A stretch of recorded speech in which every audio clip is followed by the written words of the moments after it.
মাধ্যমিকের ইতিহাসের ষষ্ঠ অধ্যায় 20 শতকের ভারতের কৃষক, শ্রমিক ও বামপন্থী আন্দোলন। এই অধ্যায় থেকে আজকের এই মক টেস্ট। তোমরা বাড়িতে ভালো করে মক টেস্টটা প্র্যাকটিস করো এবং 50-এর মধ্যে কত পেয়েছো সেটা নিজেরা কারেকশন করে আমাকে অবশ্যই কমেন্ট বক্সে জানিও, ঠিক আছে?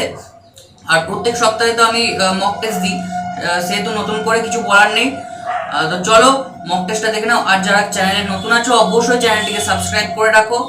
আর ভিডিওটা ভালো লাগলে অবশ্যই লাইক শেয়ার, প্রচুর শেয়ার করো এবং কমেন্ট করে জানিও কেমন লেগেছে, ঠিক আছে? তো চলো মক টেস্টে যাওয়া যাক। দেখো, তোমাদের ইতিহাসের এই সপ্তাহের মক টেস্ট, ষষ্ঠ অধ্যায়ের মক টেস্ট, ঠিক আছে? বাড়িতে ভালো করে প্র্যাকটিস করো। প্রথম প্রশ্ন এমসিকিউ, একা আন্দোলনের নেতা কে ছিলেন? তোমরা সকলেই জানো এমসিকিউ প্রশ্নের উত্তর কেমন করে লিখতে হয়, শুধু দাগ নাম্বার দিয়ে উত্তর লিখলেই চলবে, ঠিক আছে? তারপর দেখো 2 নম্বর, একা আন্দোলনকে সামাজিক দস্যুতা বলে চিহ্নিত করেছেন কে? নিখিল ভারত ট্রেড ইউনিয়ন প্রতিষ্ঠিত হয়েছিল কত সালে? বারদৌলি সত্যাগ্রহ কোথায় হয়েছিল? তেভাগা আন্দোলন সংগঠিত হয়েছিল কোথায়? তারপর দেখো, তিন কাঠিয়া ব্যবস্থা বা তিন কাঠিয়া প্রথা প্রচলিত ছিল কোথায়? বঙ্গভঙ্গের সিদ্ধান্ত ঘোষিত হয়েছিল 1905 খ্রিস্টাব্দের কোন তারিখে? যুক্তপ্রদেশ কিষাণ সভা গঠিত হয়েছিল কত খ্রিস্টাব্দে? দেখো, যুক্তপ্রদেশ বলতে বর্তমানের উত্তরপ্রদেশকে বোঝাচ্ছে, ঠিক আছে? তারপর বঙ্গভঙ্গ রোধ হয় কত খ্রিস্টাব্দে? ওয়ার্কার্স অ্যান্ড পেজেন্ট পার্টি গঠিত হয় কত খ্রিস্টাব্দে? তারপর দেখো, ভারতের কমিউনিস্ট পার্টি প্রতিষ্ঠিত হয় কোথায়? ঠিক আছে, যেটা উত্তর সেটুকু লিখলেই চলবে। তারপর দেখো এসএকিউ, নিখিল ভারত ট্রেড ইউনিয়ন কংগ্রেস কোথায় প্রতিষ্ঠিত হয়েছিল? এমসিকিউ এ ছিল কত খ্রিস্টাব্দে, আর এসএকিউ এ দিয়েছি কোথায় প্রতিষ্ঠিত হয়েছিল, ঠিক আছে? তারপর দেখো, ফরওয়ার্ড ব্লক কে প্রতিষ্ঠা করেন?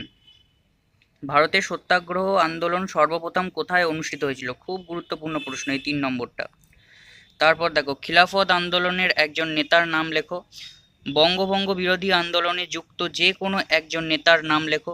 চম্পারণ কৃষি বিল কবে পাশ হয়? বীরেন্দ্রনাথ শাসমল কে ছিলেন? স্বামী সহজানন্দ কে ছিলেন? ভারতের প্রথম কোথায় মে দিবস পালিত হয় বা পালন করা হয়? কে কবে রেডিক্যাল ডেমোক্রেটিক পার্টি প্রতিষ্ঠা করে? কাকে দেশপ্রাণ আখ্যা দেওয়া হয়, মানে কে দেশপ্রাণ বলে পরিচিত ছিল সেটা তোমাদের লিখতে হবে।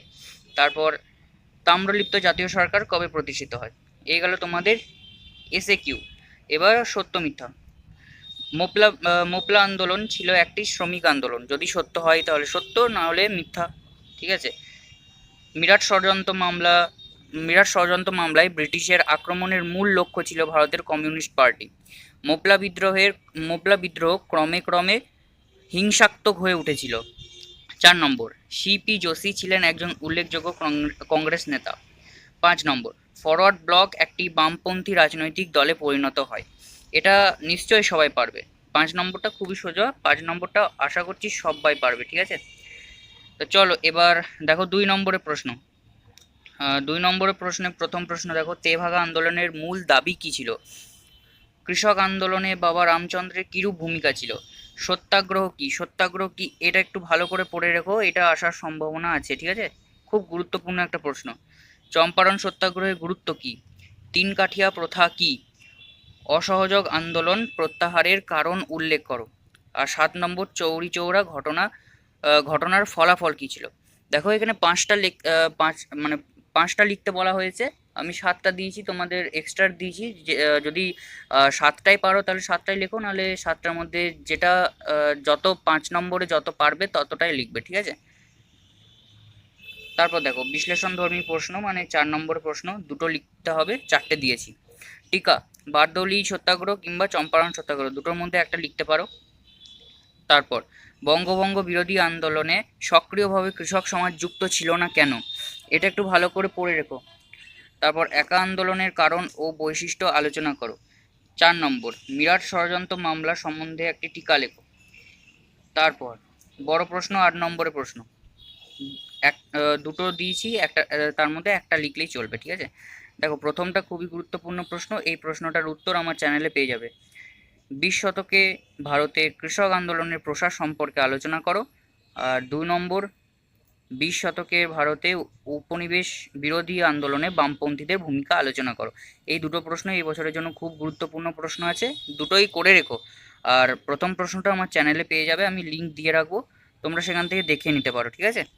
তো দেখো, এই ছিল তোমাদের এই সপ্তাহের মক টেস্টের ভিডিও ষষ্ঠ অধ্যায় থেকে। আশা করছি সমস্ত প্রশ্নগুলোই পারবে, বেশি কঠিন প্রশ্ন দিইনি, সহজ প্রশ্নই আছে, ঠিক আছে? আর এইরকমই প্রশ্ন পরীক্ষাতে পাবে, সেহেতু বাড়িতে ভালো করে প্র্যাকটিস করো। আর আমাকে কমেন্টে অবশ্যই জানিয়ে কত পেয়েছো, 50-এর মধ্যে কত পেয়েছো, ঠিক আছে? ঠিক আছে, চলো আজকের মতো এটুকুই। সবাই ভালো থেকো, সুস্থ থেকো। দেখা হচ্ছে অন্য কোনো বিষয় নিয়ে, অন্য কোনো ভিডিওতে। ধন্যবাদ।